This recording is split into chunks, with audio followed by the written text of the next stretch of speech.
नमस्कार दोस्तों, स्वागत है आप सभी को उड़ान आईएएस एकेडमी के ऑनलाइन प्लेटफॉर्म पर। दोस्तों, आज हमारे बीच हैं हर्षित कुमार देवांगन जी, जिन्होंने आबकारी आरक्षक परीक्षा में रैंक 1 हासिल की है। तो सबसे पहले तो मैं हर्षित जी का बहुत बहुत स्वागत करना चाहूँगा उड़ान के इस मंच पर। स्वागत है Harshit ji. Thank you sir. और वैसे तो ये स्वागत करना औपचारिकता मात्र है, क्योंकि हर्षित जी उड़ान के ही सदस्य हैं, अभी उड़ान में ही काम भी कर रहे हैं। तो ये स्वागत करना तो केवल औपचारिकता मात्र ही है। वैसे एक छोटा सा मैं इनका परिचय देना चाहूँगा। तो हर्षित कुमार देवांगन जी अभी उड़ान के सदस्य हैं, उड़ान में ये काम कर रहे हैं, कंटेंट पर पूरा काम कर रहे हैं। सीजीपीएससी का, यूपीएससी का पूरा कंटेंट देखते हैं। इसके अलावा क्लासेस भी लेते हैं। आपने यूट्यूब चैनल पर हमारे इनकी क्लासेस भी देखी होंगी, यूपीएससी की क्लासेस भी ये लेते हैं।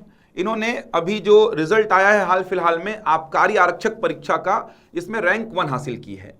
तो बहुत बहुत बधाई और शुभकामनाएं आपको। रैंक 1 अपने आप में बहुत ही बड़ी उपलब्धि होती है।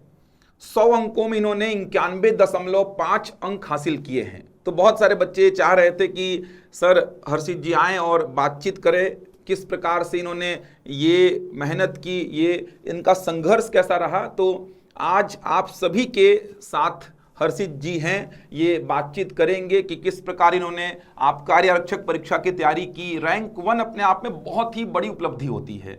और आप इनके अंकों को देखेंगे तो 91.5 अंक इनके हैं। 100 में 91.5 अंक होना, आप खुद सोचिए कि मेहनत को दर्शा रहा है। 100 में 90% से ऊपर हासिल करना, ये बहुत ही बड़ी उपलब्धि है। और व्यापम के एग्जाम्स में जहाँ पर आप देखेंगे तो अनियमितता बहुत ज़्यादा रहती है, कभी क्वेश्चन गलत हो जाते हैं, कभी गलत उत्तर आ जाते हैं। तो उन सब के बावजूद इनका जो संघर्ष है, इनकी जो मेहनत है, ये रंग लाई है। रैंक 1 इनको हासिल हुआ है। तो आप सभी के सामने हैं हर्षित जी। मैं कुछ बातें इनसे करूंगा, डिटेल्ड वीडियो आपको आगे जाके मिलेगा, लेकिन मैं थोड़ी बहुत बातचीत आज इनसे इस वीडियो में करूंगा। तो सबसे पहले तो बहुत बहुत शुभकामनाएं Harshit ji. Thank you sir. और बच्चों से जी, सबसे पहले दर्शकों से नमस्कार करता हूं आपको। उड़ान ने मेरे को ये मंच दिया है। कुछ समय पहले जनवरी में मैंने उड़ान ज्वाइन किया था और आज अब तक लगभग 9 महीने हो चुके हैं उड़ान में, और ये सफ़र काफ़ी शानदार रहा है। मैं उसके लिए हमारे सर को बहुत बहुत धन्यवाद दूंगा और उड़ान आईएएस एकेडमी को सबसे पहले धन्यवाद देता हूं। हर्षित जी, आपका जो सफ़र रहा उड़ान में, चलिए ये तो ठीक है, ये पिछले 9 महीने का सफ़र रहा।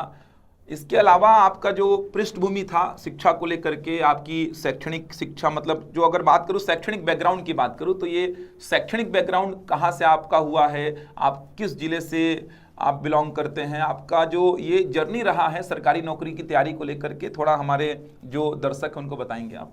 दर्शकों को बताना चाहूँगा सर कि जो मेरा स्टार्ट हुआ है एक्चुअल में, इनिशियली जो था, सबसे पहले तो मैं स्कूल में था, वो एक ग्रामीण परिवेश में ही था, जो 5वीं तक की शिक्षा होती है जी। फिर उसके बाद मतलब पापा के ट्रांसफ़र के साथ हम लोग धमतरी है, और प्रॉपर धमतरी हमारा शहर भी है जी। वो पहले पोस्टिंग ग्रामीण इलाके में थी, इसलिए स्कूल ग्रामीण परिवेश में ही था इनिशियली। फिर उसके बाद मेरा सिलेक्शन सबसे पहले 6th क्लास में हुआ जवाहर नवोदय विद्यालय कुरुद में। बहुत बढ़िया। तो वहाँ से मेरी मतलब पढ़ाई जो है जी, 6वीं से 12वीं तक पूरी जवाहर नवोदय विद्यालय कुरुद में हुई है। नवोदय अपने आप में एक संस्था है सर, पूरे मतलब इंडिया में ये फेमस है। हाँ, नवोदय में पढ़ना ही अपने आप में एक उपलब्धि रहती है। बच्चों का सपना होता है आजकल भी, आज भी बच्चों का सपना होता है कि नवोदय विद्यालय में पढ़ना चाहिए। बिल्कुल। और एक सेव करने में, मतलब एक शैक्षणिक बैकग्राउंड को सेव करने में उसका काफ़ी योगदान रहा। बिल्कुल। उनको धन्यवाद देता हूँ, नवोदय विद्यालय समिति को धन्यवाद देता हूँ, मेरे जो शिक्षकगण हैं जिन्होंने मुझे सेव दिया है, ये इस स्थान तक पहुँचाया है, उनके लिए सबसे पहला धन्यवाद है। फिर उसके बाद जो मेरा सिलेक्शन हुआ था वो है एनआईटी रायपुर में। एनआईटी रायपुर में मैं इलेक्ट्रिकल इंजीनियरिंग के कोर्स में था। यहीं पर रायपुर में पला बड़ा, 4-5 सालों में जो देखा यहीं सीखा, रायपुर में ही जी। फिर उसके बाद जो मेरा प्रिपरेशन स्टार्ट हुआ, उसमें एक्चुअली में ऐसा था कि मैं पहले बार दिया था पीएससी मेंस 2016 में ही, क्वालिफाई करने के बाद, कंप्लीट होने के बाद, ग्रेजुएशन होने के बाद जी। लेकिन मेरे जॉब के कारण मैं उड़ीसा चला गया। वहाँ पे लगभग 3 साल मैंने नौकरी की। लेकिन मन में एक था कि मतलब हमको एक ऐसी सर्विस देनी है, और ख़ासकर छत्तीसगढ़ में या फिर पूरे इंडिया में, जो काबिल तारीफ़ हो, मतलब जो वाकई में सराहा जाए। तो इसमें मुझे सबसे पहले जो दिखा कि प्रिपरेशन यूपीएससी का किया जा सकता है, और वहीं से मेरी जर्नी स्टार्ट हुई। मैं सबसे पहले दिल्ली गया 2019 के आसपास, और सबसे हमने कोविड का ड्यूरेशन देखा, उसी टाइम पीरियड में हमारा संघर्ष वहीं से स्टार्ट होता है। कोविड के पीरियड में मतलब एक ऐसा समय था जिसमें हम घर में बंद थे, घर से दूर थे। पूरा जो लॉकडाउन का पीरियड है वो हमने दिल्ली में ही गुजारा था। उसके बाद फिर वापस से रायपुर में शिफ्ट हुए, तो प्रिपरेशन फिर से हमने यहीं से स्टार्ट किया। एक दो असफलताएं मिली, कुछ सफलता मिली, कुछ मेंस लिखे यूपीएससी के, कुछ सीजीपीएससी के मेंस लिखे। उसके बाद दौर ऐसा था कि मतलब कुछ हो नहीं पा रहा था, रिजल्ट्स हमको मिल नहीं रहे थे। तो मैंने सोचा अगर ये टाइम यूटिलाइज करना है तो एक ऐसा प्लेटफॉर्म चाहिए जहाँ से मैं अपने आप को ग्रो कर सकूँ। और वो जो प्लेटफॉर्म मिला मेरे को उड़ान IAS में मिला इस साल जनवरी में, और तब से लेकर अब तक मैं कुछ एग्ज़ाम दे चुका हूँ। काफ़ी में रिजल्ट्स अच्छे होते गए हैं और ये एक फाइनल रिजल्ट है जो आप देख रहे हैं। अच्छा, ये बोला जाता है हर्षित जी कि मतलब खामोशी के साथ जो है वो मेहनत करते रहिए, सफलता जो है वो शोर मचा देगी। तो वही आपके साथ हुआ है। क्योंकि मुझे अभी ये बात याद है कि हम में से किसी को नहीं पता था कि जो फर्स्ट रैंक में हर्षित कुमार देवांगन लिखा हुआ है वो आप ही हैं। सर, आपने खुद बताया कि ये मेरा ही नाम है सर, कि मेरा ही रैंक फर्स्ट आया हुआ है। क्योंकि बोला जाता है ऐसा कि मेहनत आप खामोशी से करते रहिए, सफलता जो है वो अपने आप शोर मचाएगी कि आप सफल हो चुके हैं। तो हर्षित जी से ये बात सभी अभ्यर्थियों को सीखनी चाहिए कि आप मेहनत करते रहिए। संघर्ष इनका बड़ा ही है, देखा जाए तो बहुत सारी असफलताएं मिली इनको यूपीएससी के क्षेत्र में, पीएससी के क्षेत्र में। असफलताएं तो मैं कभी बोलता ही नहीं हूं, क्योंकि लर्निंग फेज, हाँ सर, ये एक एक्चुअल में एक लर्निंग फेज होता है जिससे हम समझते हैं कि हमको क्या नहीं करना चाहिए, बिल्कुल, और ऐसी चीज़ें जो हमको वाकई में करनी चाहिए। तो ये एक जरूरी पार्ट है लाइफ का, और इसको कभी भी घबरा के या डर के भागना नहीं चाहिए, छोड़ना नहीं चाहिए। अगर आप लगे हैं तो इस संघर्ष को जिए। ये संघर्ष ही आपके लाइफ को एक मतलब वैल्यू जो है, आपके लाइफ को वैल्यू देता है।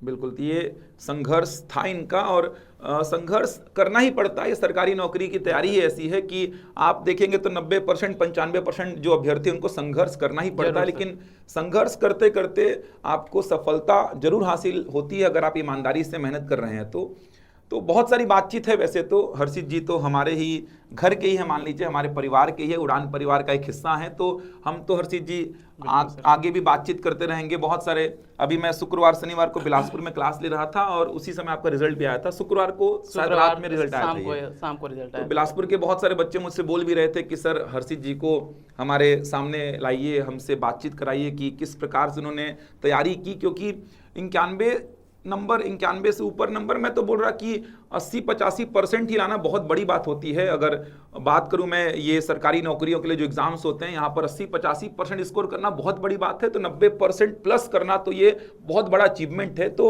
बच्चों के मन में ये जिज्ञासा रहती है कि तैयारी किस प्रकार से सर ने की होगी, किस प्रकार से नोट्स तैयार की होगी। तो मैं आप सभी अभ्यर्थियों को बोलना चाहूँगा कि हमारी जितनी भी शाखाएँ हैं उसमें हर्षित जी आएंगे। अभी हर्षित जी की क्लासेस हमने प्लान की है, चाहे हमारा दुर्ग की शाखा हो, चाहे वो राजनांदगांव की शाखा हो, बिलासपुर में, हर जगह पे हमने एक बातचीत को लेकर के इनका शेड्यूल तैयार किया है। बहुत ही जल्द हम सारे ब्रांचेस में बच्चों के सामने इनको लाएंगे ताकि बच्चों के मन में जो भी क्वेरी हो इनसे बात कर लें वो। और बाकी तो हर्षित जी सदस्य हैं, परिवार के ही सदस्य हैं, तो इनसे मैं और भी बातचीत आगे अगले वीडियोस में करते रहूँगा। आज मैं बस इनका एक संक्षिप्त परिचय आपको दे रहा था। बाकी तो ये अब किसी परिचय के मोहताज नहीं है, क्योंकि मैं हमेशा बोलता हूं कि आदमी सफल होने के बाद उनकी चर्चाएं अपने आप होते रहती हैं। मेहनत करते रहिए। जो भी आप कार्य आरक्षक का पेपर दिए थे, किसी भी दशा में, चाहे आप सफल ना हुए हों चाहे सफल हुए हों, अगर सफल नहीं हुए हों तो जो आपने तैयारी की थी वो तैयारी काम ही आएगी। काम ही आती है सर, बिल्कुल काम आती है। वो कहीं ना कहीं आप उन चीज़ों से सीखते हैं, अगर एग्जाम में ना सही आप लाइफ के लिए सीखते हैं। बिल्कुल। अब जैसे सर ने यूपीएससी का एग्जाम दिया, आप लोग बोल रहे हैं, पीएससी के एग्जाम्स दिए, मेंस तक गए, सीजीपीएससी प्री का एग्जाम निकाला, यूपीएससी प्री निकाला, व्यापम के और एग्जाम्स निकाले हैं। तो उन चीज़ों से इन्होंने सीख ली है कि कहाँ पे मैं गलती कर रहा हूँ, क्या चीज़ मेरे को रोक रही है। तो असफलता को असफलता मत सोचिए आप। असफलता ये है कि आपको सफल होने का रास्ता दिखा रही है कि आप इस गलती को ना करें, आप इस गलत रास्ते पर ना चलें। आप असफल हो रहे हैं लेकिन आपको चीज़ें सीखने को मिल रही हैं, वो चीज़ें आप एक्सेप्ट करके आगे चलिए, आपको सफलता जरूर मिल जाएगी। आपके सामने संघर्ष की कहानी लेकर के आपके सामने खड़े ही हर्षित जी। इनका संघर्ष भी लंबा था लेकिन अंततः परिणाम सुखद होता है इस फील्ड में। और मैं तो जानता हूँ ये फील्ड ऐसी है कि किसी व्यक्ति को खाली हाथ नहीं जाने देती है। ये नहीं सर, बिल्कुल। अगर आप मन लगा के मेहनत कर रहे हैं तो ये फील्ड आपको खाली हाथ नहीं जाने देगी। तो बच्चों को कुछ बोलना चाहेंगे हर्षित जी? बाकी तो और भी वीडियोस में मैं आऊँगा हर्षित जी को लेकर के, ये तैयारी के कुछ तरीके आपको बताएंगे, इन्होंने तैयारी कैसे की उन बातों पर चर्चा करेंगे ये, कि इन्होंने नोट्स कैसे प्रिपेयर की थी, अटेम्प्ट कैसे किया था, कितने क्वेश्चन अटेम्प्ट किए थे, क्या हुआ था इनके साथ एग्जाम हॉल में, आगे के वीडियोस में चर्चा करेंगे। लेकिन जाते जाते हर्षित जी 2 मिनट अगर आप कुछ हमारे दर्शकों को बोलना चाहेंगे तैयारी को लेकर के। तैयारी को लेके यही बोलूँगा सर कि आप ज़्यादा से ज़्यादा प्रैक्टिस कीजिए, रिवीजन कीजिए, एक सोर्स पे टिके रहिए। जो आप सोर्स एक बार ले लेते हैं उसको उस पर भरोसा करिए, अपने आप पे भरोसा करिए और अपने माता पिता से आशीर्वाद लीजिए, उन पे भरोसा कीजिए कि वो आपको समय प्रॉपर देंगे। उनके बिना पॉसिबल नहीं होता है, माता पिता के बिना ये सारी चीज़ें पॉसिबल नहीं होती हैं। वही सबसे बड़ा मोटिवेशन होते हैं आपके लाइफ के लिए। तो आप बिल्कुल एक सही मोटिवेशन के रूप में उनको देखिए, क्योंकि उनके बिना मैं नहीं समझता हूँ कि कोई चीज़ भी पॉसिबल है। तो बस उनसे आशीर्वाद लेते रहिए और अपने सोर्सेज पे ध्यान दीजिए। जो आपने एक सोर्स रखा है उसको पढ़िए, बार बार पढ़िए, रिवाइज कीजिए और जितने क्वेश्चंस आप अटेम्प्ट कर सकते हैं ट्राई कीजिए उनको अटेम्प्ट करने का। तो बस यही सर मूल मंत्र तो यही है कि रिवीजन ही, जैसे आप भी बोलते हैं क्लास में, रिवीजन और प्रैक्टिस ही एक मूल मंत्र है जो सारे एग्जाम का निचोड़ है। बच्चे क्या है ना, बहुत सारा कंटेंट पढ़ने के पीछे भागते हैं, बहुत सारा। सर बहुत सारा। जैसे अभी मेरे से आरक्षक भर्ती परीक्षा के कुछ बच्चे बात कर रहे थे, पुलिस आरक्षक के कुछ बच्चे आए थे कि सर जीएस के लिए घटना चक्र लगा लें क्या। अब आप खुद सोचिए कि आप पुलिस आरक्षक का एग्जाम दे रहे हैं जहां पे शैक्षणिक योग्यता 5वीं पास भी है, 8वीं पास है, 10वीं पास है, ओवरऑल तो 10वीं पास है, वो छूट मिल मिल के 5वीं पास भी, 8वीं पास भी है। अब आप बोलेंगे कि मैं घटना चक्र को सॉल्व करूंगा तो ये गलत चीज है, क्योंकि घटना चक्र अपने आप में बहुत वृहद है। यूपीएससी के क्वेश्चंस मिलेंगे उसमें, यूपीपीएससी, हर स्टेट पीएससी के क्वेश्चंस हैं उसमें, यूपीएससी के क्वेश्चंस हैं। अब आप किस एग्जाम की तैयारी कर रहे हैं उस एग्जाम को ध्यान में रख के तैयारी करिए। और मैं तो ये बोल रहा हूं कि व्यापम और पीएससी की तैयारी अगर आप कर रहे हैं तो एक ही चीज को बार बार पढ़िए, क्योंकि वहां पर जाके हर्षित जी जैसा कि आप भी जानते हैं कि फंडामेंटल चीजें ही भूल जाते हैं। हाँ, वही बेसिक चीजें ही भूल जाते हैं, लोग भूल जाते हैं। बिल्कुल। और उससे वही मिस्टेक्स वो लोग करते हैं।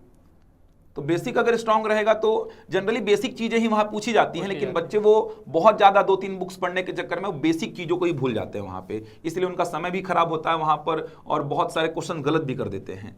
तो हर्षित जी से मैं और आगे भी मिलूंगा, हर्षित जी से बात करूंगा कि इन्होंने तैयारी प्रॉपर किस प्रकार की थी, कितने क्वेश्चन अटेम्प्ट किए थे, इनके नोट्स कैसे थे, इन्होंने किस किस बुक को प्रीफर किया था अपनी तैयारी के दौरान, इनकी क्या पूरी स्ट्रेटेजी थी, किस प्रकार से इन्होंने ये तैयारी की, व्यापम के एग्जाम्स की तैयारी हो चाहे पीएससी के एग्जाम्स की तैयारी हो, तो किस प्रकार इनकी रणनीति थी, इनसे मैं बातचीत करते रहूंगा। एक पूरा डिटेल्ड वीडियो आपके सामने आएगा लगभग 1 घंटे का, जिसमें मैं हर्षित जी से पूरी उनके, अभी तो मैंने बहुत ज़्यादा फैमिली बैकग्राउंड उनका मैंने नहीं जाना, बहुत कुछ जानना बाकी है।